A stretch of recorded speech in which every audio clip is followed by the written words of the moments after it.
Student's Book, page 64. 1. Listen and check the clothes words you hear. What are you going to wear to the school disco on Friday? I don't know. I might wear jeans and a t-shirt, or I might wear a shirt. What about you? I can't decide. That looks okay, Dan. Yeah, but I think it may look better with a jacket. Yeah, but it isn't cold. I might not wear a jacket.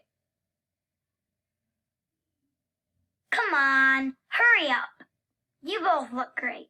Yeah, I feel like a rock star. Yes, and you look like one. Let's go inside. You may want to put your jacket over there. Nice shirt, Dan. Thanks, Mr. Parker. Well, Dan, you might feel like a rock star, but you look like a teacher. Since you're so interested in clothes and fashion, Dan, maybe we should write something on it for the zine.